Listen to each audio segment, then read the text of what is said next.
How's it going, boys, girls, and squirrels? I'm gonna give everybody a second here to guess the relevancy of my outfit. Because I know what you're thinking. You're thinking this is another lazy ensemble, and I promise you it's not. I want everybody right now, pause this video, write down what you think the relevance of this fit is, and then, once I tell you, I want you to edit that comment and tell me if you were correct. I will give you a hint though.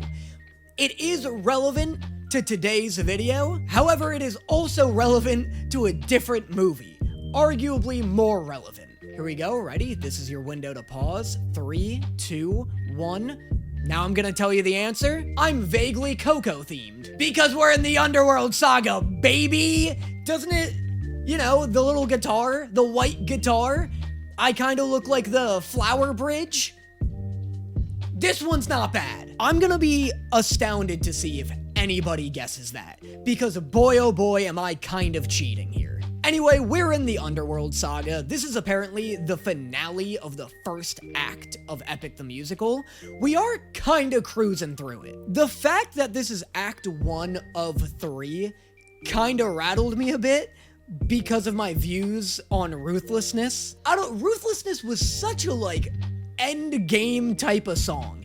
I can't believe how good that song, animatic, and singer all were. And yet we're not even in the meat. We're still in the tutorial of Epic. And so that has me very excited. I'm also kind of just assuming blindly that the Underworld Saga goes unfathomably hard, right? Because it's gotta. We're in Hades, aren't we?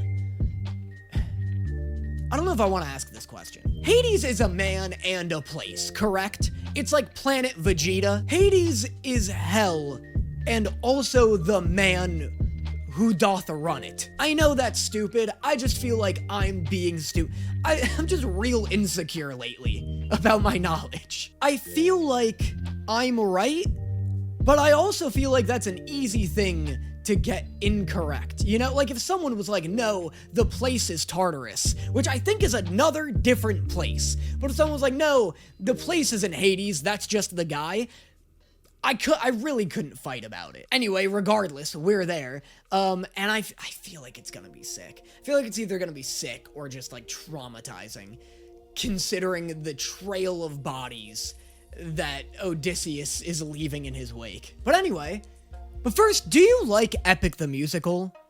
I used to. I used to love Epic the Musical before I watched the Underworld Saga.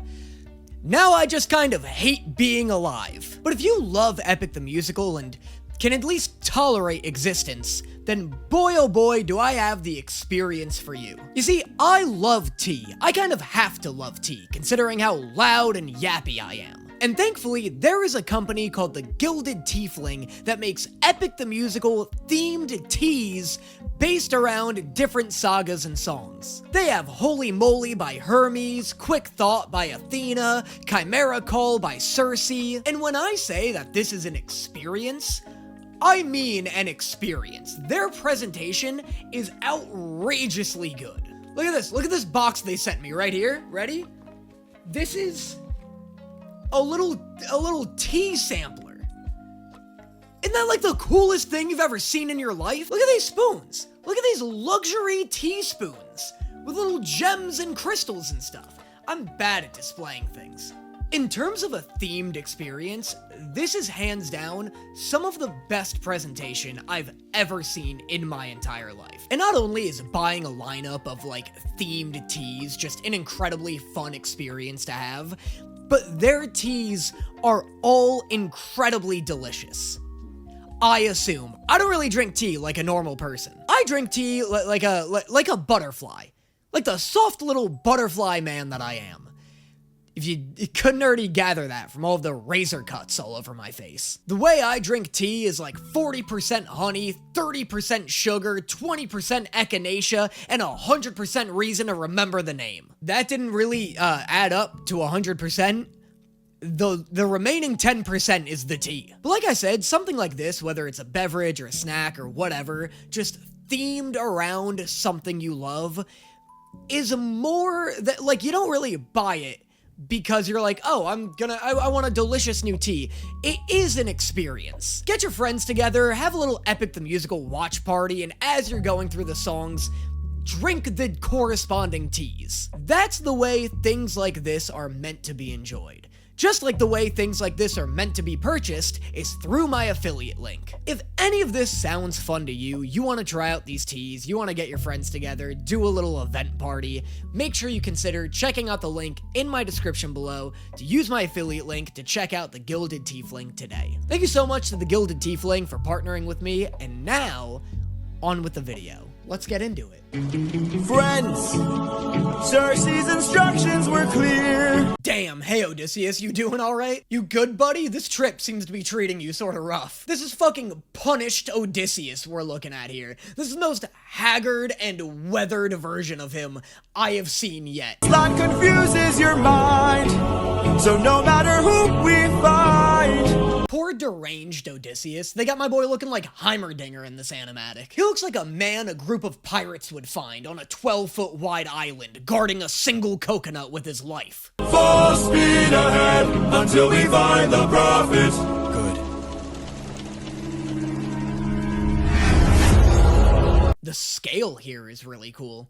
It didn't occur to me that the portal would have to be the size of a ship. It didn't occur to me that they'd get to bring their ship. I feel like usually when I see people entering the Underworld, especially the Greek Underworld, they just kind of go by foot. At least until they get to the River of Styx, and then it's a boating voyage. When does a man become a monster? 558 men. Damn, that's sick. I love him being haunted by his entire crew. That's so brutal. Honestly, though, it's a little hard to be that emotionally impacted by this, considering only 2 of his men ever had any speaking lines. The rest of his crew only ever said, Captain! Captain! Captain! oh my god, this is hell. He's gotta listen to this the whole time he's here? What a nightmare! What a nightmare designed specifically for me! Why am I getting punished for shit now? I shouldn't have to face any consequences for my... Oh no. Oh no! The hubris bell! Oh, I am become Icarus, the sun's bitch! How could I not have foreseen the chime bearer reapeth for mine own folly? All I hear are screams. Every time I dare to close my eyes, I no longer dream. Only nightmares of those who die. Oh my god, I just remembered that his men weren't all faceless nobodies who just shouted captain. This life is amazing when... Oh no! No! Stop it!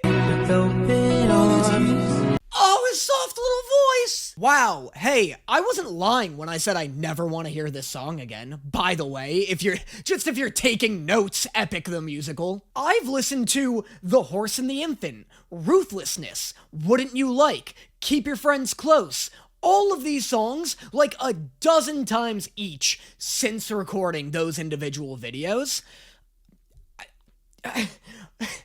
The brothers, sisters, and all else. The With Open Arms video in my YouTube playlist has been collecting actual physical dust since recording that video. Because I, out of principle, refuse to listen to it again. Why would they remix it into a different song? Why am I specifically being punished so thoroughly here? Who the fuck did I blind? Greet the world with open arms. Greet the world with open arms. Cool, thanks for making it the most beautifully tragic rendition of this song yet. That's sick, Jorge. Really doing me a solid here. Mom?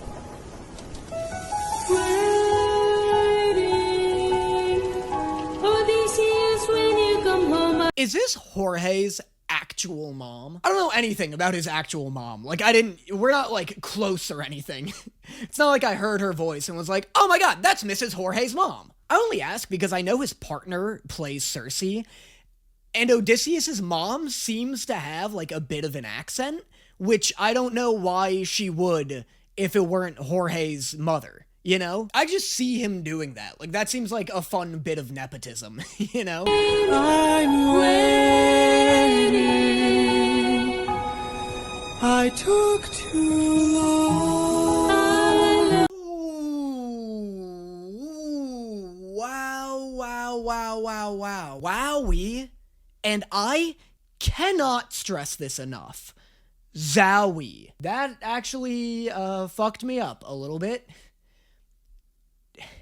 Not gonna lie, your boy's a little fucked right now. Which is impressive because this is a character and subplot that I did not care about literally 30 seconds ago. She also came in and stole the spotlight from Polites, which did upset me a little bit. Like, I was like, what a weird order to do this in, to, like, show Polites, a character that we, like, spent actual time with and care about, and then follow it up with a character who I don't even know if has been mentioned until now. You know, like, emotionally, you would think you would put Polites at the end, so we get hit with the hardest emotional punch. But my goodness, that I took too long really... I just said the words and I just gave myself chills. I'm really kind of upset right now. I like the inclusion of this plot point. I don't remember if it was ever brought up previously, which I think would be like my only criticism. It may have been brought up during bloop bloop bloop, keep your friends close, like during his dream segment. Like, that's the only time I can vaguely remember him, like, in a position where he'd mention his mother. I do love the idea of his mother waiting for him to come home from war and then dying because he took too long to do it because of all these roadblocks. Like, that's just such a great extra additional bit of trauma to toss onto this human trauma monger. This is like borderline torture porn at this point, though, right? Like, is this the low point? Is shit gonna start coming up Odysseus after this? And ventured to I just played it again, and that was a mistake. I really hate this. I legitimately... You like how I'm using my serious voice now? But I legitimately don't think I can ever listen to this song again. I was legitimately, like, joking and being dramatic with all of the stuff I said about With Open Arms. Like, I haven't listened to it again since, but, like, if somebody played it for me, I wouldn't be like, oh, get that away. This song doesn't make me feel good. My mood has just crashed into the ground because of that. It really just, like, I've never felt a heartstring get actually tangibly plucked. Like, it felt like one of the fates reached into my body and just, like, plucked a string, and it resonated through me in the most Jorge horrible way. That's what I have to call it, because I have a name to attribute this pain to. Bye, Mom. All I hear are screams. I like that. I wish there was a little more spice on it. I know that doesn't make any sense. I'm gonna try my best to explain. Again, I have no musical talent or teaching. It's similar to the bit where he was like, all I gotta do is open this bag. Like, I wish... Ooh, I gave it a little spice there. All I gotta do is open this bag. Maybe too much, but I like where I'm headed. Anyway, I kind of wish Jorge sacrificed a bit of his singing quality for the sake of amplifying the emotion. I kind of want it to sound uglier and pained, you know? I almost wish he didn't sing it, but screamed it. I don't want it sung, I want it scrummed, you know? Anyway, moving on, that fucking sucked. This is a 4-minute long song, and I've been recording for 23 minutes. Free his flashback rewards for Why did this... What is this? Why did this turn into a video for the ad? Like the legitimate ad. I'm on Epic, right? Is this not confusing to anyone? If this ends, will it give me my video? Nope, I don't know what happened. Refresh? Different ad? The Acolyte? Why are we still... Why am I getting ads for the Acolyte? What? Don't make people think I recorded this like 11 months ago. The Acolyte is an outdated reference even at the time of recording. I am the prophet with the answers you seek. I know this makes literally no sense and would be dumb, but wouldn't it be kind of cool if this were Polites? I know it's because of the hair and the fact that there's something going on with his eyes. Those are Polites' like two main attributes. It would literally just be Red Skull from Endgame, though. I also find it interesting, this isn't like a criticism or anything. I feel like this musical is really good at transitioning from one song to the next in a way that feels like they do a lot of transitionary things where it'll be like, I don't know, but where I'm getting at, I have an example for where I'm getting at. Here, I feel like there wasn't really much of a transition. Like, I'm surprised there wasn't an extra, like, 30 seconds of one of his crew members being like, Captain, and then Odysseus smacking him, but after that, he'd be like, Captain, are you sure that you're alright? And then Odysseus would be like, we can't think of that now, the prophet is in sight. And then the prophet starts talking, you know what I mean? I kind of fucking crushed that. Not singing quality-wise, but like, I came up with that in like 15 seconds. There is a world where I help you get home, but that's not a world I know. What? What a douche, more like. That was such an obnoxious way to say he isn't going to help him. Also, if anyone's taking that bet I placed seriously, there's another what. One what per saga, I think, is what I'm gonna bank on. And so far, I've met my quota. I don't know if the previous saga had one. I'll still roll the dice. I know we've placed a no stakes, but I'll roll the dice on that. I bet I could find a what in the previous saga. Oh, yes, there was! Actually, that's when I realized it. When he's like, it was a woman. And Odysseus goes, what? Portrayals of betrayal and a brother's final stand. Odysseus is getting so much family lore in this saga. Is that referring to like an actual biological brother? I see you on the brink of death. I see you try your final breath. Spoilers, chill out! We've suffered and sailed through the toughest of hells. Now you tell us our efforts for nothing. This dude's just like, buddy, I don't even know you. I don't give a shit about your efforts. Don't come into my cave and start yapping at me about why your future sucks. Maybe next time bring enough food on your voyage and you won't have this problem. I see your wife with a man who is haunting, a man with a trail. I like how the prophet's like, sucks, buddy. I'm sorry to be the one to tell you this. Except, psych, no I don't. Everybody in this country fucking hates you, and I live for the tea. Man with a trail of bodies. Woo! It's him, right? Like, it's Odysseus. Maybe I'm being extremely media illiterate right now, but I feel like he's point blank telling Odysseus that for whatever reason, he goes back to Ithaca and slaughters all of his own men. I don't know why he'd do that, but the haunting man with the trail of bodies behind him is almost certainly Odysseus, right? I want to look it up so bad. People have been really on my ass about my media literacy ever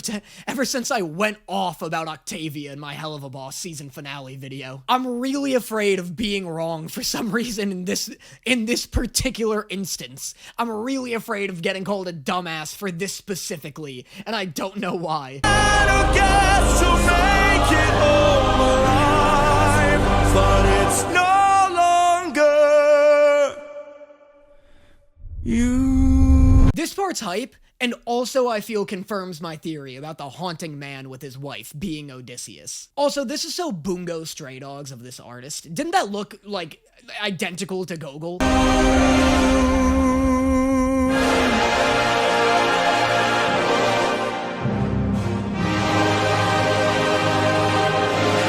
That's sick. Is the chorus singing Nobody like the Cyclops did? Is the chorus going, nobody, Nobody. That's really fucking cool. If true, I don't know if it is, because it is pretty vague. That's some Vinland Saga shit right there, dude. That's some cool shit. If they're singing Nobody, this slaps a billion times harder than if they're not. So honestly, nobody better disagree with me. Nobody better take this song from me, because that really elevates it. By the way, is this next song about to be the craziest one yet? This song's called Monster. It's at the end of Act 1, and it's got a flash warning. The flash warnings are definitely necessary and helpful, which is also why I've been commenting on them in all of my videos. So, like, as to give you guys a pseudo flash warning if you need it. They've also typically been harbingers of some pretty badass animatics. Anytime I see a flash warning on one of these, I'm instantly like, oh, this animator's about to cook. Gigi's also notoriously a 5-star chef, so I'm expecting some fire cooking here. How am I to reunite with my estranged? Do I need to change? You want the nice answer, or do you want the truth? Just quit mouthing off at people. You don't have to run a victory lap on every enemy you defeat. I'm the only one whose line I haven't crossed. How have you not crossed your own line yet?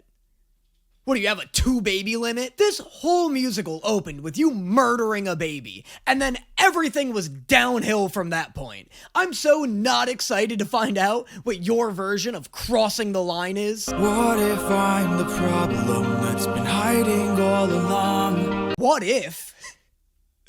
What if the Polites thing is hardly your fault?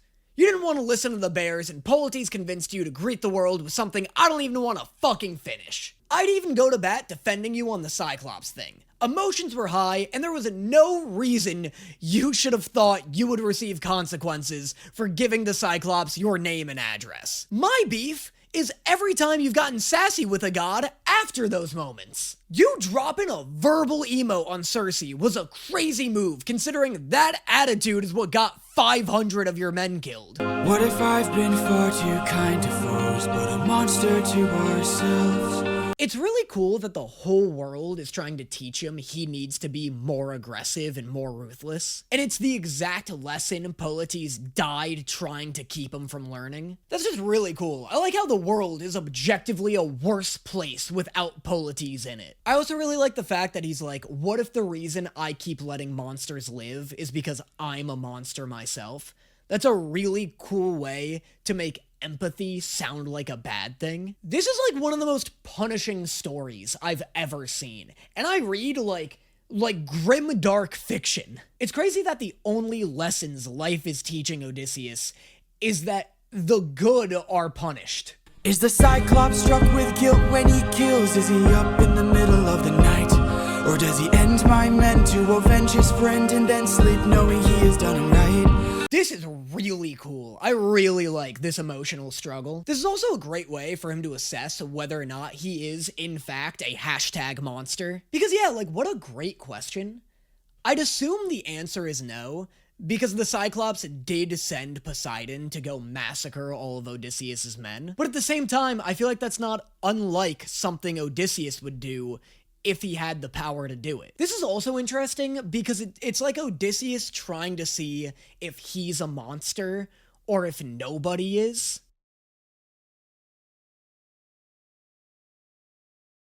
But it kind of came out sounding a little clever. Like, it's as if he's humanizing the Cyclops and Cersei by giving them redeemable qualities so that he can compare their awful deeds to his and be like, oh, well, they felt guilt for these things. They're not monsters. Which is like for the argument that, like, monsters don't exist. Like, everyone is flawed, but can be redeemed. But at the same time, maybe it's an argument for, like, even if they have empathy, they're still monsters. They're irredeemable. He's really weighing redemption and whether or not it's possible. I'd argue that him just having this discussion with himself proves he's not a monster. But then again, would he be having this discussion if he weren't in a place of powerlessness? Like, if he had the ability to, would he just go back, seek out the Cyclops, and get revenge? And a god comes down and makes the fleet drown. Is he scared that he's doing something wrong? Or does he keep us in check so we must respect him, and now no one dares to piss him off? These are sick bars, but Poseidon seemed pretty bored and annoyed when he smote your men. I don't know how much introspection was going on there. Like, I get what he's saying. Maybe Poseidon smites people to instill a sense of checks and balances in the world. But, like, I still think the Cyclops is objectively in the wrong. A lot of people have told me that the Cyclops was a child, but, like, Odysseus couldn't have known that. Odysseus offered him peace. But then, again, it's the thing where it's like, did he really offer him peace? Well, it's the fact that he poisoned the wine really mixes things up, morally.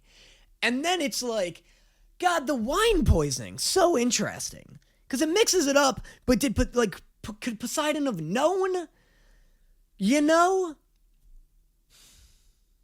It's like the difference between being punished for your intentions and your actions. Like, his actions were but they weren't good, because he was gonna potentially slaughter all the sheep. Yeah, I guess so. I guess he's no good. But then at the same time, right, it's like, the Cyclops was also no good, because the Cyclops was just gonna kill him. Like, even after hearing this offer of peace. So the Cyclops is also morally fucked. It's interesting. Does a soldier use a wooden horse to kill sleeping Trojans cause he is vile? That's sick. I love him using himself as an example in this lineup. I also really like him reflecting on the Trojan horse as his horrible war crime, because that's something I just didn't even consider, and I feel like you never really see considered. Like, I feel like we learn about the Trojan horse and are like, man, what a sick strategic maneuver. The Trojans never saw that shit coming. But at the same time, it's like, yeah, he told them they were receiving a gift. They accepted it in good faith, and then he slaughtered them all in their sleep. It's cool that he considers that his first step towards becoming a monster, rather than killing the infant. Like, I didn't even think about that. I like how in his head, that's how far back it goes. Would that make us stronger? Would it keep our foes at bay? If I became the monster to everyone but us. Dog, this is literally what the prophet foresaw, my dude. You're gonna come home a different man.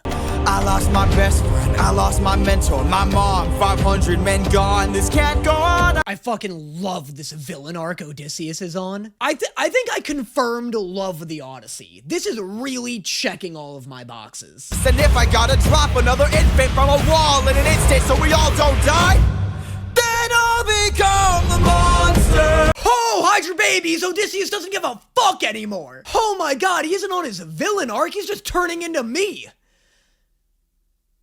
Maybe I'm the monster. I will deal the blow, and I'll become the monster. Pop off, Gigi. Way to take full advantage of that flash warning. This is so hype. This is some Madoka Magica shit right here. I'll become the monster. What a ruthlessly hype ending to Act 1 this was. What a perfect story tailored specifically to my interests. I also saw a lot of comments of people being like, man, if Danny Love's motifs coming back up, he's gonna love this. Correct? I do. Man, oh man, dude. Wow. This is so sick. This is such a cool direction this is going in. I never finished Percy Jackson, I'll be honest. I read the first 2.5 books. I got to Nico and whoever Nico's sister was. I remember Teresa. Does this happen to Percy? Does Percy become like a horrible, cruel monster? I can't imagine. I can't imagine. It doesn't happen to SpongeBob. This is just so sick. I love characters being punished for their actions. I love a villain arc. I love, like, really morally gray decisions. It's all so hype. It's all really good. Yeah, man. Good stuff. Great saga. I will say this. I do think the Ocean Saga is still my favorite, purely because of its catchiness. I don't think any of these songs I want to listen to more than Ruthlessness or Keep Your Friends Close. Again, though, like a week after I listen to these for the first time, like my opinions on it change. I remember I didn't think I'd really like, Do You Want? What's it called? Wouldn't You Like? I was like, oh, Wouldn't You Like isn't like that catchy. And now I listen to it like all the time. So my opinions do evolve and change after watching something. But yeah, I don't know if any of these songs surpass those. I will say this has me really excited. And that one bit from Underworld got me real emotional. But I'll never listen to that again, so who cares? This has me so hype and excited. Yeah, man. I wonder what act people consider the best. I'll never find out because the comments are constantly rife with spoilers. But anyway, as always, let me know in the comments what you thought of this video, what you'd like to see me react to in the future, and I will see you guys next time. Hold on to me, baby. Won't you come a little closer where I live for now? I wrote down what you said to me, baby, but it can't